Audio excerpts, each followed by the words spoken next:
evening and welcome to Tinkering with Edkelar. A recurring question in the comments and on social media channels is how much time do you spend on your projects?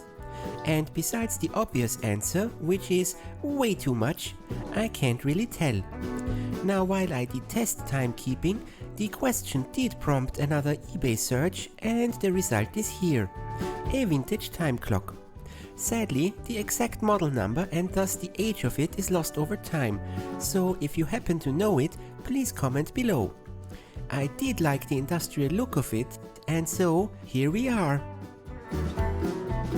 Right from the get-go it was clear, this is not going to be a light restoration. In fact, the device weighs in at about 14 kilograms.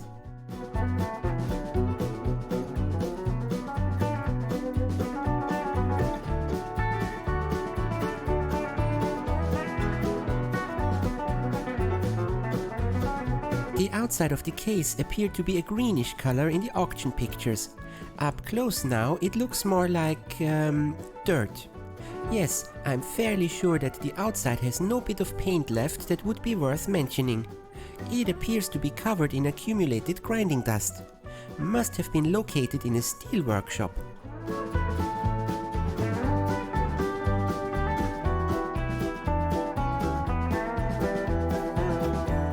The top cover should lift off and allow access to the clock part.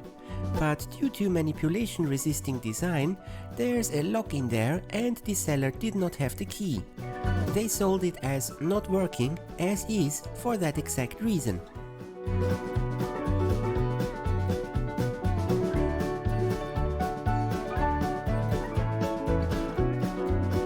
A bit of lockpicking later, I managed to get the cover off. And no, I won't do that again, as it might very well have been a fluke. I'm no expert lockpick after all. The mechanism seems to be using a clock motor to advance the minutes. This is a bit annoying, as I live in a 50 Hz 240 volt country and this motor needs 60 Hz at 110 volts. I might need to mod the frame to take a different motor.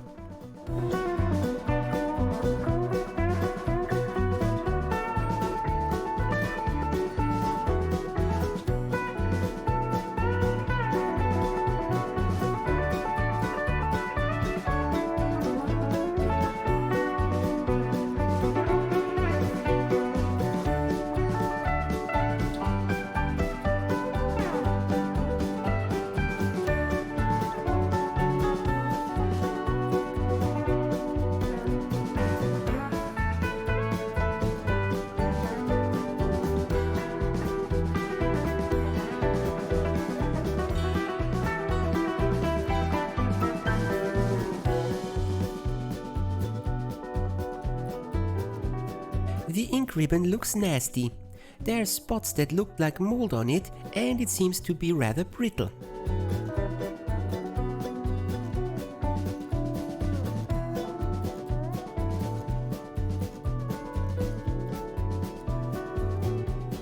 After a bit of poking and prodding, the clock mechanism lifts right out from the bottom part.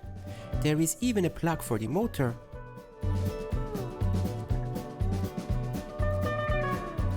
The ribbon mechanism is now visible more clearly. It consists of an automated spooling arrangement that also flips directions. It can use a single ribbon over and over again until the ink is used up. The underside is covered up with a base plate and has some fragments of rubber feet left in 2 of the 4 corners. Yikes! That plate has seen better days. There's some tar-like substance dripping down on it.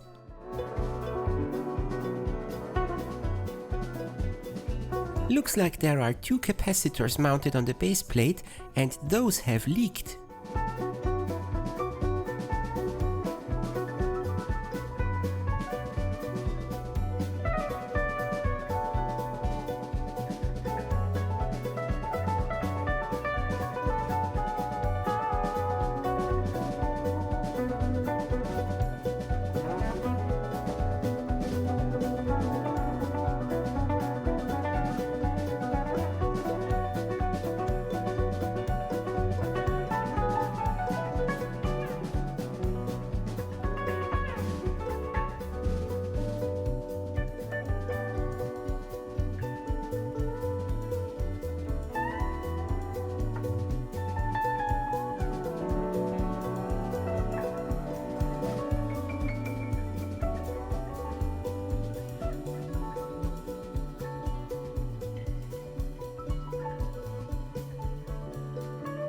With the case removed, the stamping mechanism is now clearly visible. The main component is a huge magnet that seems to drive a plunger.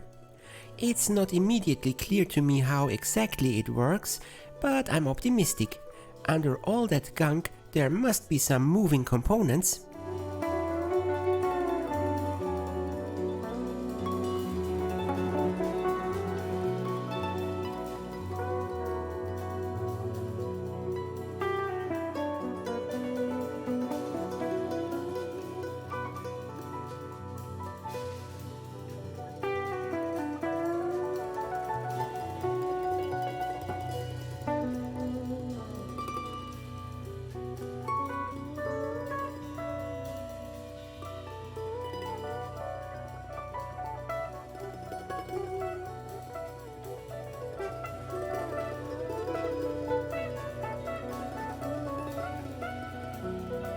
The plunger mechanism comes apart with quite a few bits and pieces flying off.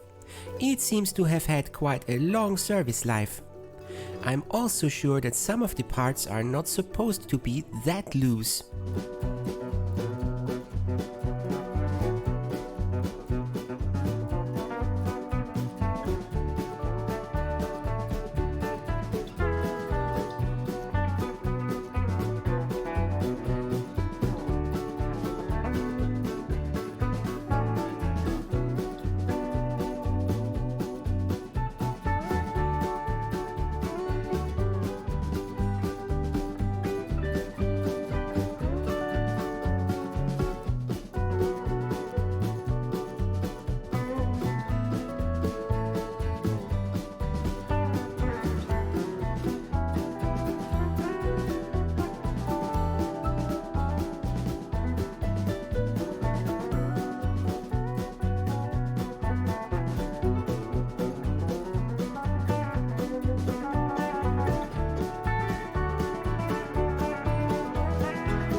After a bit of percussive persuasion, the center of the magnet assembly comes out and I can peek at the coil.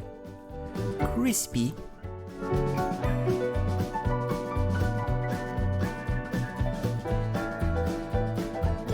I tried to find a 50Hz 240 volt motor that fits into the existing form factor, but no luck over several weeks even.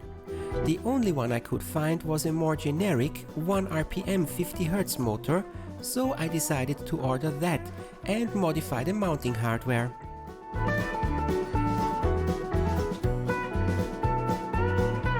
The new motor has quite a different outline.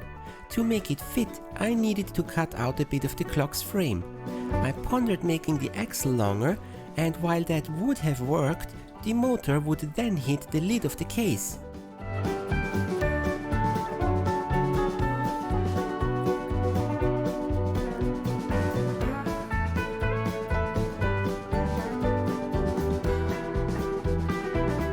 The clamp that originally held the motor in place was no longer needed for that purpose, but it also has the clasp for the lock on the lid on it. So I had to make sure that it fits again too.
The plunger assembly looked broken. There was only one screw that held it in place, where there clearly were supposed to be two. The holes in the core are hollowed out, and there is a part that seems that it should be connected to the shaft, but isn't anymore. Note the dirt in all of the parts. I think it has been like that for quite some time.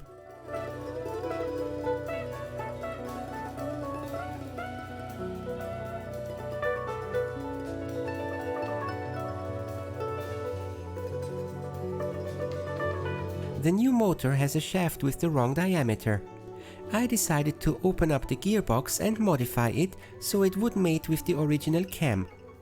Turn down the shaft, drill a hole and press fit a new shaft. A drop of thread locker will keep it there. Should be accurate enough for a literal 1 RPM application.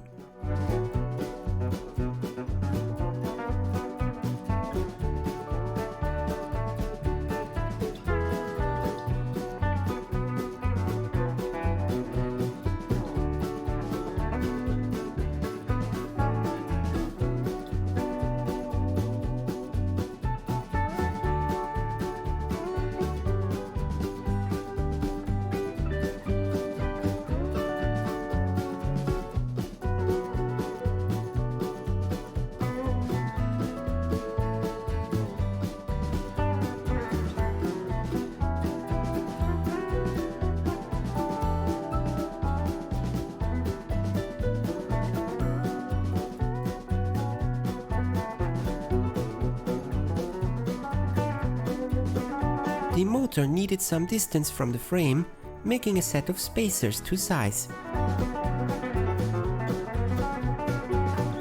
After a bit of eyeballing and measuring to make sure that nothing fouls, I cut out a bit of the frame.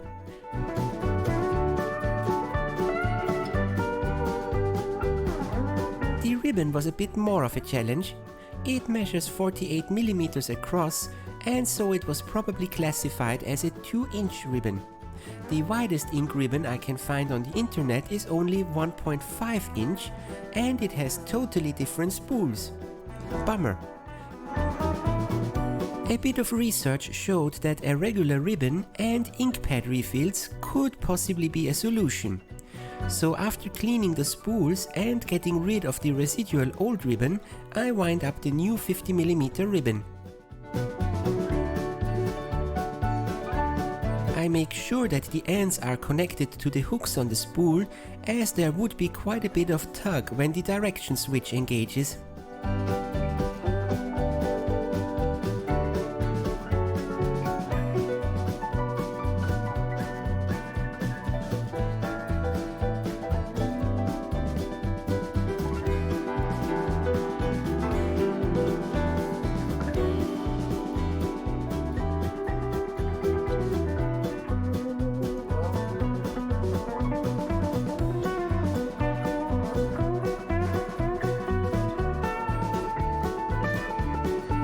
And now the dirty work. I drenched the spools in fresh ink. The how-to guide I found says to drench the ribbon evenly on both spools. By the way, the case is made of cast iron, which explains just why it is so heavy. It has gathered some minor rust all over, and the layer of grinding residue is also not the most presentable finishing.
A nice coat of green Hammerite paint and it looks like new again.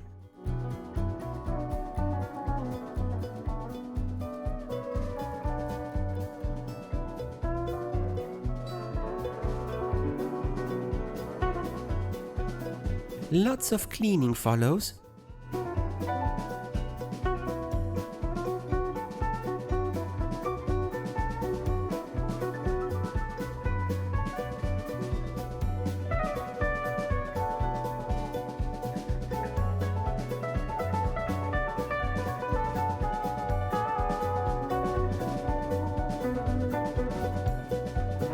I also cleaned out the stamping wheel digits.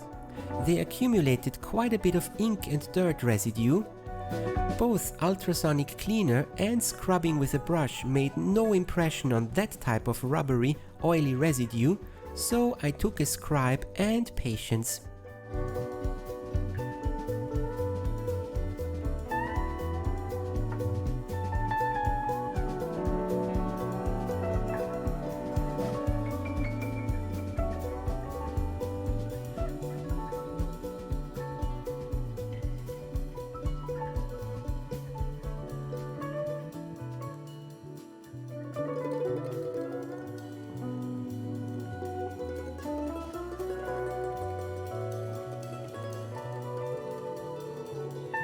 The fix for the plunger required me to remove it from the bracket first. Now I could clean up the end and put a thread on both ends.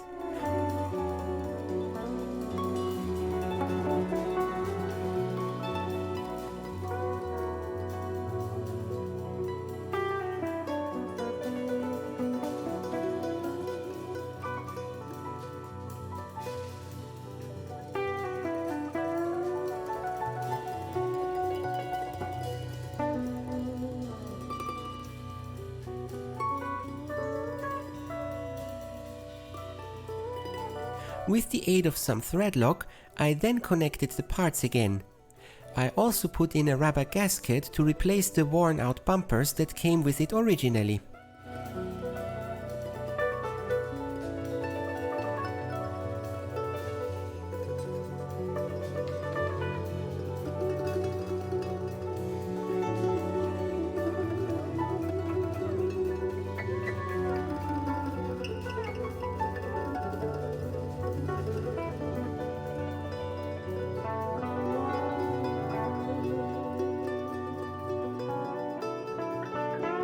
Now to ponder the electrical elephant in the room. The coil is also designed for 110 volts. And the circuit is weird to say the least. It had the clock motor in series to the coil with the capacitors paralleled up across the switches. So the current spike during the initial punch phase was going through the clock motor, and the opening contact of the coil was also opening the motor. Weird design for sure. I take it that the capacitors should be there to quench any sparks in the switches, but the motor in series looks like a mistake. I knew I had to do something with the coil. First up, I tried if a series resistor might do the trick. After all, the coil is only energized ever so briefly for a punch. The resistor wouldn't be active for more than a few milliseconds at a time, but I never thought that a 5-watt power resistor could act as a fuse. So, back to the drawing board. The only feasible option left is to rewind the coil. I made note about the wire diameter and number of turns.